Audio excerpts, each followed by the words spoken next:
I'm Mark Seifter. And I'm Linda Zeiss Palmer. And this is Arcane Mark.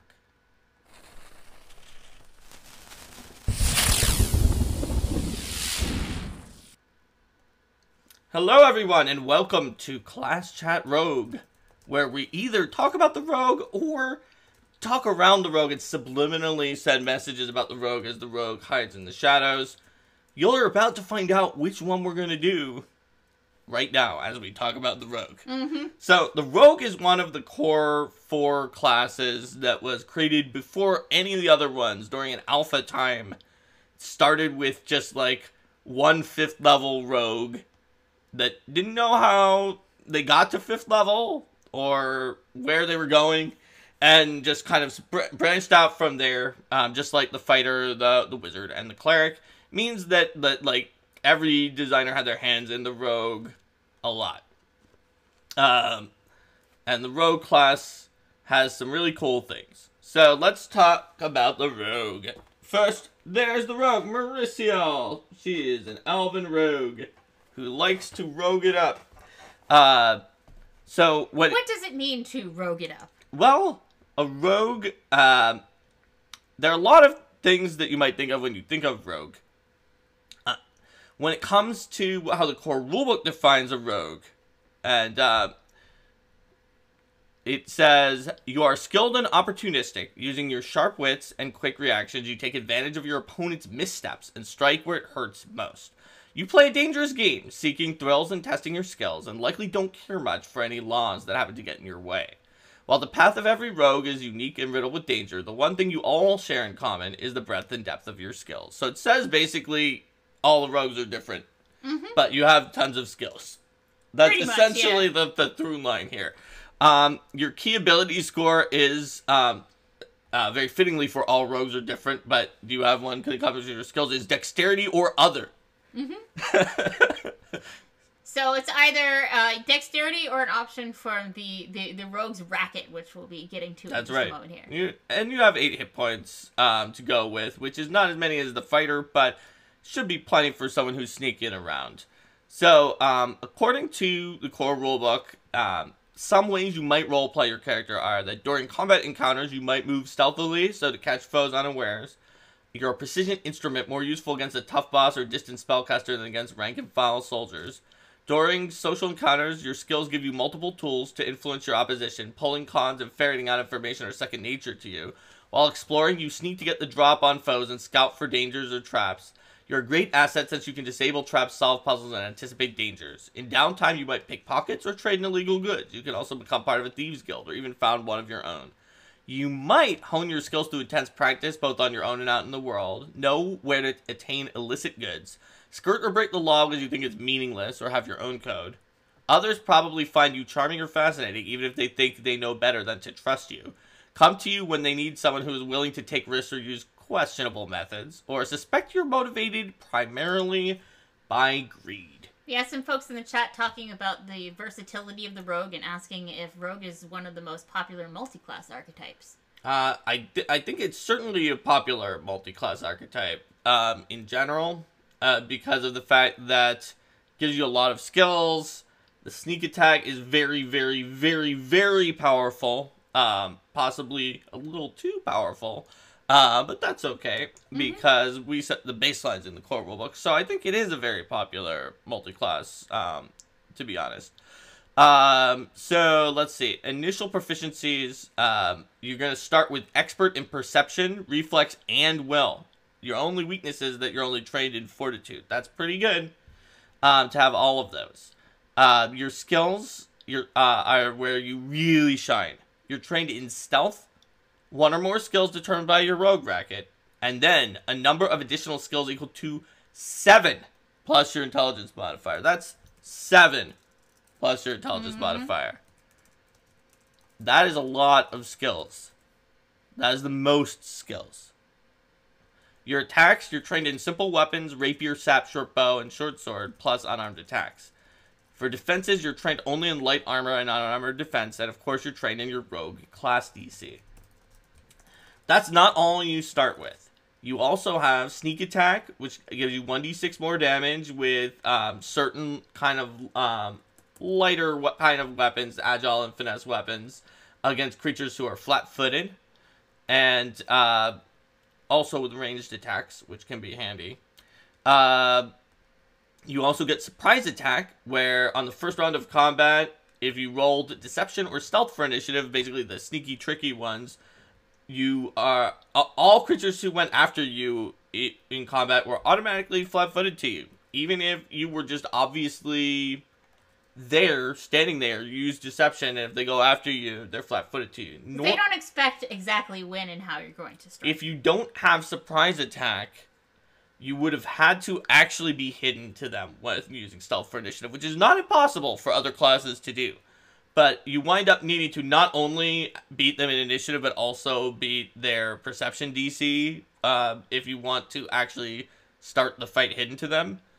And then also when you become unhidden, that suddenly they're not flat-footed anymore. Whereas with surprise attack, you can keep them flat-footed for your entire turn. So it's not the only way to get creatures to be flat-footed to you when you start a combat with stealth, but it is an awesome way, and it's at first level. Plus a rogue feat and a skill feat, which other folks don't get. That is something that is on everyone's chart that we just haven't been saying, that every 2, 4, 6, 8, every even level is a skill feat. Rogue got it also at first, and third, and fifth. Every level, they get a skill feat. And every level except first, because that's where they're setting their skills, they get a skill increase, whereas most people are getting them only at odd levels. That means that you wind up picking up, 10 additional skill increases and 10 additional skill feats. With the rogue, it's definitely a matter more of what skills you don't have than what skills you What do. skills don't I have? I think I shall not have performance. That's one of the ones I don't have. Now, there's one last thing you get at first level for Rogue. It's a very important choice. It's your Rogue's Racket. So, as you begin your path of the Rogue, you kind of develop your own style for illegal activities, or maybe questionably legal. And that's your racket. It shapes your techniques, kind of the way you deal with jobs, and your reputation in the criminal underworld. So, if you want to have like a Leverage or Ocean's 11 team for a heist, you might, a client with deep pockets might hire a team of rogues from each of the different rackets. And honestly, if you look at what the rackets are right now, you could hire like exactly the combination of skill sets from Leverage, most likely. If you assume that a hacker in the modern world is like an eldritch trickster magic using person who can hack the magic, then the mastermind is definitely the mastermind. Yes. So here's what we've got. Alphabetically, it actually, most of them are from the end of the alphabet. So it starts with Eldritch Trickster, which is a new one from Advanced Player's Guide. When it comes to a big heist, every rogue worth their salt knows magic can throw meticulous plans into chaos, whether in the form of arcane wards or pesky divinations. So you hire an Eldritch Trickster who can deal with that stuff.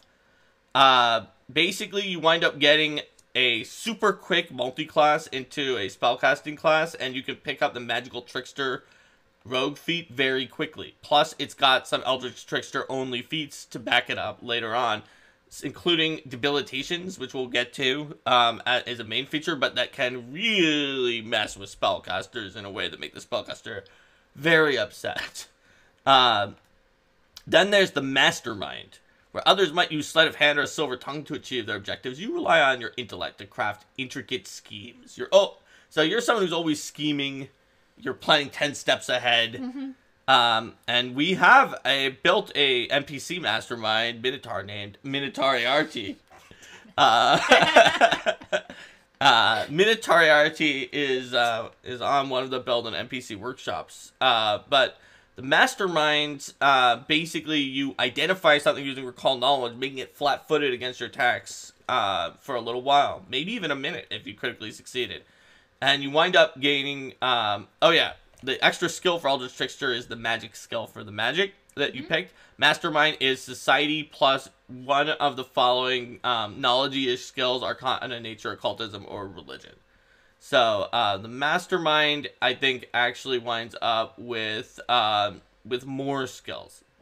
And can choose intelligence as your key ability score. The Eldritch Trickster can choose the key ability score of the multi-class archetype. I think the real trick is that you actually don't necessarily get more skills with Mastermind, because some of those multi-class archetypes give you more skills. Yeah. Like we already talked about the multi-class archetypes for some of the ones that start with letters before R, and we know that they give like 2 skills in some of them. The Ruffian prefers to strong arm or intimidate others rather than rely on finesse or fancy tricks. Could be an enforcer, a highway bandit, bully, noble. So basically, with the Ruffian, you can use simple weapons that are not agile or finesse, as long as they don't go beyond a D8 damage dying. And you are trained in intimidation and medium armor. So, and you could start with strength. So they're kind of the strength-based choice. They also get medium armor increases whenever they gain light armor increases. So it's a solid strength option for the rogue. Pretty handy. So let's see. People are also talking about people are also talking about various rogue builds. Yes. And speaking of someone who... Bomb-throwing rogue racket that uses a tennis racket to lob bombs further. The Scoundrel uses fast-talking, flattery, and a silver tongue to avoid danger and escape tricky situations. So whenever you feint, the target winds up getting in much worse shape. In fact, on a critical success, they're flat-footed against all melee attacks until the end of your next turn. And it's not that hard to critically succeed on skill actions if you get it all the way up. You're trained in both deception and diplomacy, so that's 2 skills as well. And you can choose charisma as your key ability score. Finally, the Thief. They are very vanilla. Nothing beats the thrill of taking something that belongs to someone else, especially if you can do so completely unnoticed. Could be a pickpocket or a cat burglar, just basic thief. So they use their dexterity modifier instead of strength modifier to damage rolls with finesse melee weapons and are trained in thievery. Simple, effective. That's the Thief. Mm-hmm. You do not get an additional ability score with Thief. It's just Dex. Yeah. Well, I mean, Dex is their thing. What would you even want it to be other than that? Probably nothing. So that's what you get to start off with Rogue, and from there on, you get some pretty cool stuff. You get the Deny Advantage ability, so that you basically don't become flat-footed to most things unless the creature is higher level than you. You wind up being able to pick up Expert in Weapons and Master of Weapons at the same time as most people. Weapon specialization, or most other martials. Weapon specialization, greater weapon specialization 2. That's relevant because, like in Pathfinder 1st Edition, rogues were at a slower rate than some of the other martial classes, which was not a great feel for them. And now they're at the same rate as all of them except Fighter, which is like sort of the special fighter thing. They've got Evasion and Vigilance Senses at level 7, just like the Ranger. They got both of those for Master and Perception and Reflex saves. And then at 9th level is that Debilitating Strike we were talking about. So that is a free action when you strike hits a flat-footed creature and deals damage that will let you give them a debilitation, either enfeebling them by 1 for a turn, so weaken their attacks and make them less accurate, or give them a minus 10 foot status penalty to their speeds.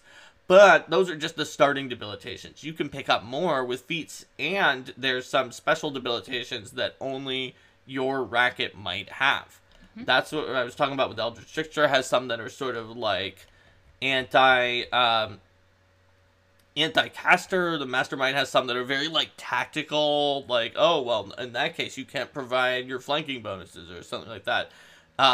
The Ruffian has one that's just like kind of brutal but powerful, where you give the enemy like a weakness to a certain damage type, and then everyone could just pile on them and like kind of, you know, give that beating that you could seen in TV shows or other things where a bunch of ruffians gather around someone. And the Thief has one that's like not as good as the Ruffians, but is better in a selfish way because it does more damage, where they give themselves more precision damage by an amount that's higher than the weakness that the Ruffian adds. But since you can't throw in all the other characters, it's not quite as strong. It could be if everyone in your group is like, nah, we are not going to use it. Nobody uses the same damage type as you, Ruffian. You're the only one. Then you're kind of sad as the Ruffian, because you want to do a beatdown together. And there's much, much more than that. Those are just some of the ones I remembered off the top of my head. Then the Rogue eventually, also at that level, gets Great Fortitude, finally shoring up that weak Fortitude save to be at least expert in it. At 11th level, they get expertise with their Rogue type class DCs, and they also get even more sneak attack. It's been going up and up. It's 3d6 by that point. Then improved evasion for an incredible senses, just like the Ranger. They get at level 13 for legendary in both of those, plus expert in their light armor. And master tricks, which is where they get their master proficiency in their kind of rogue weapons. And then at 15th level, they get double debilitation. You can throw 2 debilitations on your foe at once, such as the 2 default ones if you didn't pick up any others. Greater weapon specialization, just like everybody else. At 17th level, you get 46 sneak attack plus Slippery Mind, which is a special version of Master Will Saves that also... Or no, I guess it's actually pretty similar to Resolve. But hey, it's Slippery Mind, so Rogue gets a cooler sounding one that's different, cooler sounding for rogues. At 19th level, you get Mastery in Light Armor. You get Master Strike, which is a incapacitation ability, although at 19th level, there's not that much that is higher level than you anymore. But where when you hit somebody flat-footed and deal damage, hey, guess what? They might be paralyzed for 4 rounds or knocked unconscious for 2 hours or killed. Yep. Yeah. Or enfeebled 2 for a turn, even if they make it. So, before we move on, we got a couple questions in chat. One is about, there was an old rogue concept from PF1 where, excuse me, where they only use bludgeoning weapons to deal non-lethal damage, and then there are a bunch of feats and abilities to increase the sneak attack damage. Is there something similar in 2nd edition? And I think this gets to sort of one of the design principles that's, if you're piling a lot of options that are on like one specific choice, then it doesn't really then that choice sort of becomes the best choice, right? It's no longer like that there's a trade-off for taking that choice. It's just that kind of becomes the thing to go for. That's true.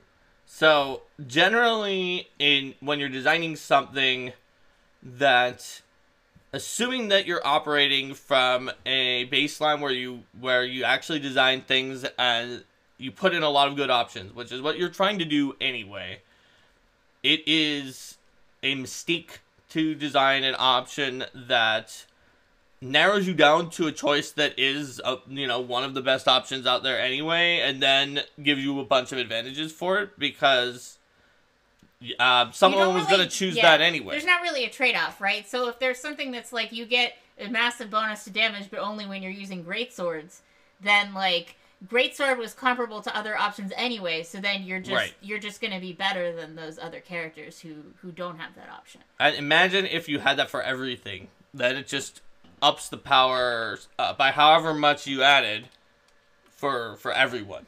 So in general, those can work if you are trying to up the power of something that wound up being below expectations, but even that is worse than just changing the original power of the thing that's below expectations, because, like, first of all, A, you have to go find the new thing. B, if you don't have if you're publishing enough content and you have a policy where you sometimes do that, you can wind up with 4 or 5 different combinable options, each of which is meant to up the power of a thing that's below par, and then you wind up getting something that's a monster. And that's why that's part of why you see in Pathfinder 2nd edition how all bonuses have a type of some kind, and there's a smaller number of types of bonuses, so that you're a lot less likely to run into these things where there's these unintended massive combinations that cause things to scale far out of the line of the expectations of the system,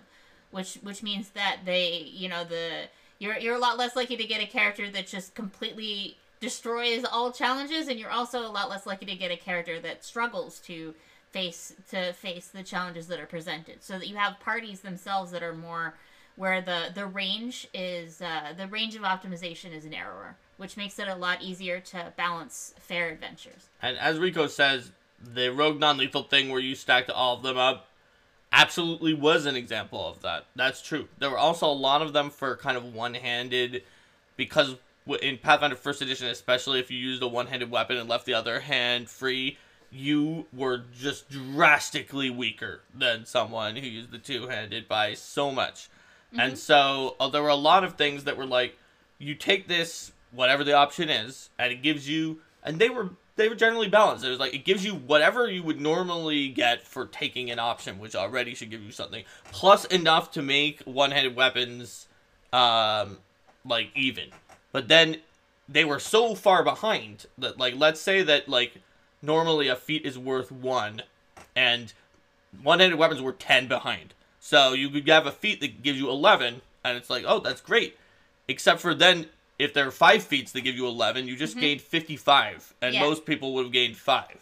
Where I'm making up units of powerfulness, and you are now 11 times more, or no, sorry, the first one got you up to par. You're 10 times more powerful of gain from your feats than they were. Yeah. So, there's a lot of dangers in doing that. It's generally better to try to shoot for a baseline where things are good to start with, and then if you want to create a more specific archetype, it would be one that doesn't boost your power for taking that archetype. It just gives you interesting options, knowing that you're here to shop for that archetype, right? So if you made it, you could make an archetype that was like, this is for a bludgeoning non-lethal rogue, but it wouldn't be like, and here's how you get more sneak attack and more damage for the bludgeoning non-lethal rogue. It would be like, thanks for shopping at this archetype of bludgeoning non-lethal rogue. Since we know that you are a bludgeoning non-lethal rogue, here are some feats that are cool and interesting that you would want to take if you were a bludgeoning non-lethal rogue that nobody else would be able to use. Increase your raw damage number, but they might allow you to like have some ability that you can try to apply a condition whenever you hit them with the bludgeoning non-lethal They would tend to be balanced with every other feat that existed,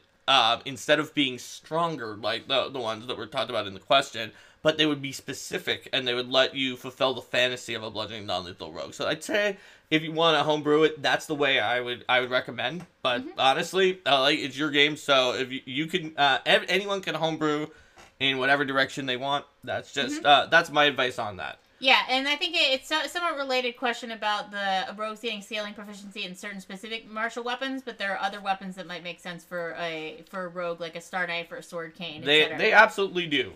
Like, to be honest, some of like the sacred cow weapons on some of the classes can cause little ripple and ripple effects like that, and that's part of why when Logan was working on the investigator, he's like, it would just be easier if they had all martial weapons. I was like, yeah, let's give them all martial weapons. Yes, and we did it, and they got all martial weapons because then you don't have to worry about that, and there, like, the other flip side is like, well, if you do that, could there be a push for people trying to get, like, a great sword or something that is not only does not really fit the main story of the class, but also is not balanced with the amount of extra damage that things are doing and would kind of crowd out the ones that are the main options. But I don't think we've even seen that for Investigator. I haven't seen, like, a push to be like, make options so Investigators can get their benefits with great swords, because people want to play them, just like Daniel Mercer said in the chat, with they want to play them with sword canes and mangosh and star knife and all the ones that kind of fit in your head for the story of the Investigator anyway. So that's kind of what yeah, and like Daniel Mercer was saying there, like the restrictions on sneak attack and precise, they sort of do. They help, but we still could have seen, like, well, since they're proficient in all of them, you should make a feat. We could have seen pressure to make a feat that removes the restriction from the weapons that would then crowd out every other option, but we haven't. So, I think that it worked out, and could have probably worked out with Rogue too, and probably like Wizard and their not having all the simple weapons and things like that. But you know what? That's what it is to be a game designer. And honestly, a lot of you in this chat who are watching this have some aspects of being a game designer, have some of the lenses that game designers use when looking at games on your own, because you're people who are watching a Twitch stream for Pathfinder, you probably homebrew content or think about optional and variant rules, and that makes you sort of part of the distributed web of designers for this game. We tried to build a game that's modular and easy to design and extend and adjust so that people can do that. And the thing about us designers, all of you, me, Linda, everybody, is that we're always tinkering and designing and changing things. It was wild. Like, that was something that I learned very early on because, like, even when we were far from actually doing it, people are always asking, like, are you thinking about, to Steven or other people on streams, are you thinking about another edition or something like that, right? And Steven's just like, I'm always thinking about changing everything. Just that's what it means to be a designer. Because he was thinking about that that action economy that's in second edition all the way back when we were going to Unchained, right? And that was one of the first books that I worked on, basically. So designers are always thinking about what we could have done differently and what could be cool. And part of the reality of the product is when the designers have to, like, let it go and just be like, okay, we know there's things we're gonna want to we're gonna want to tweak and adjust. But we can't possibly predict everything that's going to happen in the future with all the options that are going to come out and how everything will interact. So we just yeah. Yep. But there's a lot of balance, right? There's the inertia once you put something out, because you have to change it and you have to weigh that. There's for those there was in particular with the Rogue and the Wizard, you know, there's a lot of pushback because there's a very strong tradition of them having, like, some particular things with their weapons. I mean, same's true with the Druid and the metal armor. So there's a lot of push and pull is the bottom line. There's a force towards innovation that you'll often see come from one direction, but it's not the only force that moves things. And if you only just innovate and you don't want to throw away what makes the narrative and the setting and in the game special or have continuity either. Yeah. If you innovate too much, it's a difficult balancing act, and that's just sort of how it goes. All right, so let's move on. We were going to talk about some rogue feats. So there's a lot of really awesome rogue feats. The rogues have feats. Not only ones that are specific to your particular racket, but rogues also have feats that are based on just different styles of things that you might want to do as a rogue. So, for example, you could have a rogue who likes to use intimidation and be like, "You're next," and try to intimidate people. That works well with the Dread Striker ability, where frightened foes become flat-footed to you, which is. There are a lot of ways to make things flat-footed. There are a lot of ways to make them frightened. But just, like, intimidation, they wind up losing, like, 3 or 4 AC to you if you have Dread Striker. It's great. It's awesome. So you can pick up things like mobility, where people can't react to your movement if you go slow. That's a second-level feat. It's very powerful when you're going up against enemies who are based on reacting to your movement. And because flat-footedness is so important to the rogue, there are a lot of feats that interact with flat-footedness so in many some of way. them. Ways that allow you to, ways that augment your fates, things that give you more things that you can do that make people flat-footed, things Getting that up where they're flat-footed anytime you're next to them with an ally, and it eventually goes up to, there's one at higher levels where you just, like, spend an action and then you narrate why you made them flat-footed, but you don't have to roll. Yeah, that's what it is. Instant opening. So, you narrate what you did. Was it a few choice words? Was it a rude gesture? I don't know what it was, but the target within 30 foot is now flat-footed. They automatically, until the end of your next turn against your attacks. Depending on the way you describe your distraction, the action gains either the auditory or the visual trait, right? So, it's just like, yeah, you're level 14. You could just make them flat-footed if you spend an action, and they cannot stop you. Which is pretty funny.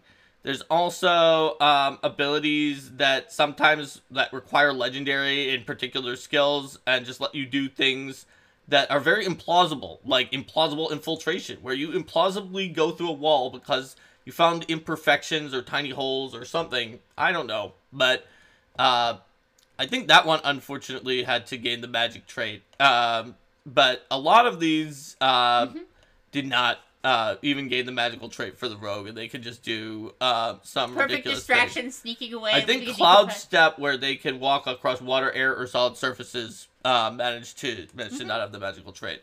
So they're just like, you're one of those legendary rogues at the higher levels, or trickster characters from Myth who can like do all sorts of wacky things. You can, you can make an implausible purchase where you just always have exactly what you need. You can use a reactive distraction where when someone attacked you, you're like, whoops, actually, that was a decoy.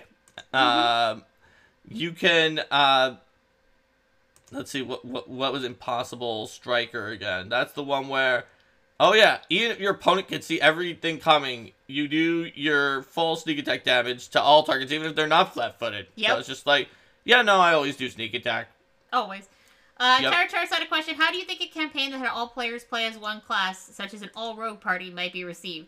Well, we talked a little bit earlier about how an all-rogue party with a variety of rackets would be a great team for heists and infiltrations and all sorts of other... You want to base the campaign off that, like Linda was saying. So, if you had, like, a campaign that was Ocean's 11 leverage heist-style fiction, and that was your campaign, you could easily do it with all rogues and throw in a lot of infiltrations from the Game Mastery Guide and some of the other subsystems from their Victory Point subsystems.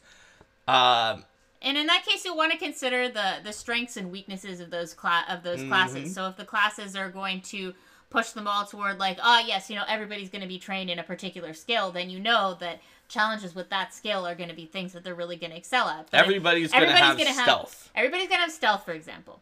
But you also know that there might be certain other areas, like there might be a weak save. A weaker save that all of them have that they're not necessarily They all good will at have saving weak through. fortitude. Yes. Their magic is going to require archetyping and magic items. Yeah. And they all have precision damage, which means that if you fight an ooze, literally the entire party loses a bunch of their damage. So you want to consider that when throwing challenges. So if they're fighting oozes, you wouldn't want to throw oozes that are as hard as you would naturally throw for other things. Maybe consider that to be a harder challenge when they're fighting those sorts of encounters, whereas stealth things are going to be easier for them.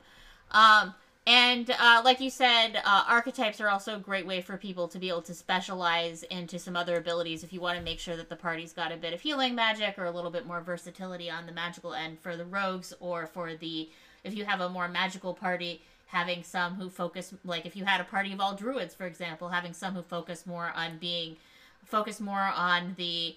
magical aspects of their classes, and some who focus more on getting into melee and fighting with wild shape and things like that. You might consider giving them a free archetype as well, or you could do a heisting thing where everybody took an archetype as rogue and they weren't necessarily starting class as rogue. That dilutes the concept somewhat, but it can still work out. So there's really a lot of options, and rogue has a lot of cool things. Dispelling Slice, you just dispel things with a really, really high counteract level. Or, let's see, you can steal their spells with Legendary Thief, where you're just like, yoink. Oh, I've got your spell. But I guess I did want to say one more thing, is that a single class party can also be an interesting way to play with challenges that wouldn't necessarily be challenges at that high of a level. So things that a party with a 9th level wizard could definitely overcome might be more challenging even for a party of 13th level rogues, and vice versa. Yep. So let's go into multi-class at this point, I think. So like we said, the rogue multi-class is very strong. Yeah. Very strong. One of the players in our home game says that rogue multi-class is like the meta of 2nd level, and if you don't have something that is very calling out, that you should always take it at that level. And I don't think I agree with him completely, but he really likes rogue. He really likes it, and it gives you a lot because you become trained in light armor, which honestly is not going to help you for that many classes, but can help you with some of them. But the main thing is that you get an absolutely huge number of skills. Yes. Stealth or thievery plus 1 skill of your choice. And you also gain a skill feat. A skill feat. And the rogue's surprise attack feature. And the rogue's surprise attack feature. So you gotta get 2 skills. I guess that's not more, it's not but you're getting a quite- skill feat and the Yes. surprise attack and light armor.